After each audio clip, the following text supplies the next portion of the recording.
Yaoloi Singalan Thengnakre, Kamjong District amasung Kiampok Lamjaugi Lonabada Manipuri Yaolop Singi Leifam Oiba Mapam Amada Chaija 27 January 2025 ki angan bayupung ani makai muktaba matamda India Army 21 Para Commando amasung makoigi proxy Lanmi Singna Landana Bachang Silaki ngak senduna lairiba Yawol Lanmi Singdagi Hai Singna Nongmai Bom Kapsenduna Yeknaba Kaya Hatki Kaya amana matwai hingna bachenaki nongan thorakpada thiba humba chathabada asiba kunmuk taduna leiramki makoidagi nongmai taraga humdoi phangba ngamki makhata nam mayang lanmi sing thomjilaktuna mafam asida nongmai leptuna kapnari Imphal East District Thamna Pokpi amasung Yangang Pokpi ge uyok chingda Kuki Singna cross yung silam libagi da wathok che Minister gi knowledge yorokpadagi security na Kuki Singda namduna futoklaga lautho hankre uyok chingda Central Forcing Laisin kraba matungda Kuki Singna cross yung silamba thaudoki matang da ngasi Yangang Pokpi sana sabi Thamna Pokpi amasung sabungko khunawgi khunja singna local MLA su ori balamlai kendri gi case ibom chaga unaduna taksin kraba matung MLA asina Chief Minister da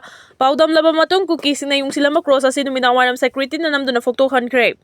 Local MLA ga una kibadu da khunja singi mai kai degi uyok chingda hojik lairiba irang asiga mari leinana security force na nakalani gi mioi sing sanghandana thamliba sigi marakta Kuki Singna Thamna Pokpi amasung Yangang Pokpi ge uyok chingda cross yung silam kibadu bu yamna kana yaningdaba phongdok tuna ngase uyok chingi akoibada lairiba Yangang Pokpi sana sabi Thamna Pokpi amasung sabungko khunawgi khunja singna local MLA case ibom chaga unaduna Athuba matamda cross adu lauthongnaba taksin khibani miyamna taksin khibaduga mari leinana MLA gi maikai dagi hiramasigi matangda Manipur gi governor amasung chief minister da khangalagani loinana uyok chingda yungliba cross ase athubada lauthokani haibagi thajaba pirakhi hiramasigi matangda Yangang Pokpi amasung Thamna Pokpi gi maira paibi singna phongdokhibada ngeha laitana uyok chingdagi Kuki Singna maitai khuljan nongmai kapsenduna yamna toina attack chathaduna lakhibadu mamang chahi 2024 gi December 19 da Kuki militant singna chatharakhiba attack amaga mari leinana ahenba forcing changchenduna Laisin khibadagi haujikti Kuki Singna attack chathaba lepkhre Central Force ki kangbuna chingthakta laisin khiba aduda Kuki nupi singna mafam adudagi chatkhina irang horakpadagi maira paibi singna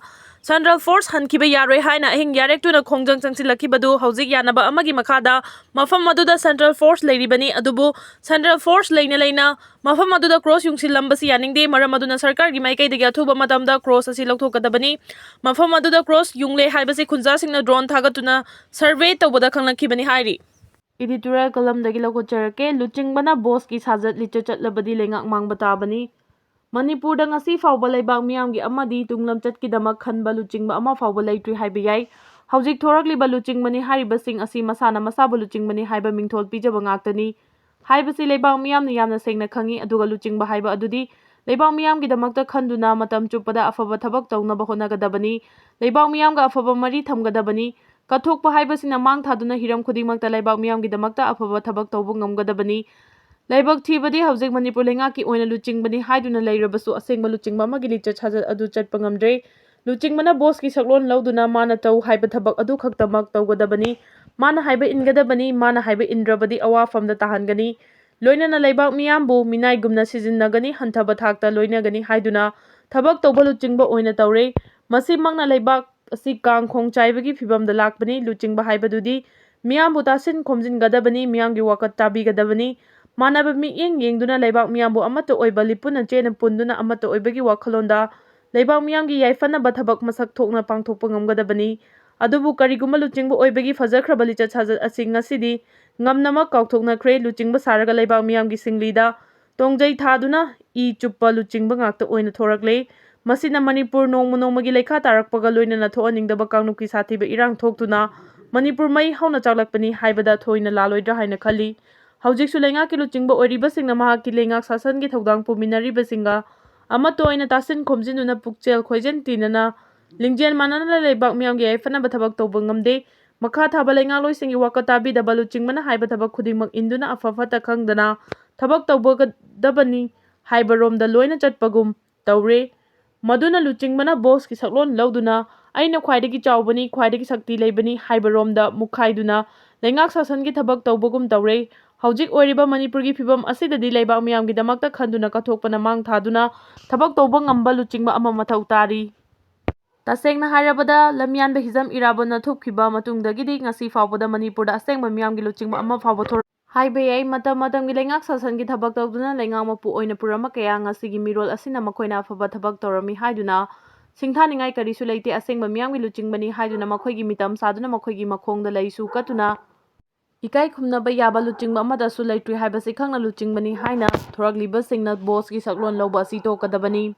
हौजिक मणिपुरगी MLA ओइना लेरिबसिंगना मागी केंद्र मियामबु चमानबा मियेंगदा येंगबा ngamde लोइनना मसा मसागी केंद्र Hiram खुदिमक्ता निंथिना सेंगबा सागतपगी थबक पाइखतुना अफबा सिंथानिंगाई ओइबा assembly constituency अमा हाइबदु ओइहनबा ngamdri मसिगी ओना तैनाबदा MLA minister ओइरिंगाइदा शक्ति सिजिनदुना चौखा थौरांगीदमक्ता मतम मतमगी थादरकपा सेनफम हाइदतलगा मसा मसागी मरनाई सेंगाउदा हपचिन्दुना क्रोरपति ओइनबा वाखलदा युमफम ओइदुना थबक तौरे हाइबसि लेबाक मियामगी चिंगनबा अमा ओइरिबनी मरम अदुना लेबाक मियामगीदमक्ता याइफनबा थबक तौगे लेंगाक सासनगी थबकता अचौबा थौदांग लौगे हाइदुना मियामगी मिहुत ओइना चोंथोरकलिबसिंगनदी कथोकपना मांग थादुना लेबाक मियामगी अमदि तुंगी मिरोलगीदमक्ता सिंथानिंगाई ओइरबा थबकसिंग तौनबा होनगदबनी मसी खक्तना लेबाक मियामना मखोइबु असेंगबा मियामगी मिहुतनि हाइदुना सिंथानगदौरिबनी अमदि सोना हौगदौरिबनी लोइनना मखोइना तौरंबा अफबा थबकसिंग अदुना चौखटपा मणिपुर अमा हाइबदु ओइहौगदौरिबनी हाइबसि खंगना थबक तौफम थोइ मदु नतना लेबाक मपुनी मियामगी मिहुत ओइरबनी हाइदुना लेइरगा बोसकी सकलोन लौदुना लेबाक मियामबु मिनाइगुम सिजिनदुना मसा मसागी नुंगाइनबा खन्दुना थबक तौबा तारबदि मणिपुरदा साथीबा कांगलुकी इरांग थोक्तुना हिरम खुदिमक्ता लेखा ताबा मणिपुर अमा तुंग कोइना ओइहौगदबनी हाइबसि अैखोइगी लुचिंगबनी हाइदुना चोंथोरकलिबसिंगना खंगना थबक तौबना ख्वाइदगी अफबा ओइगनी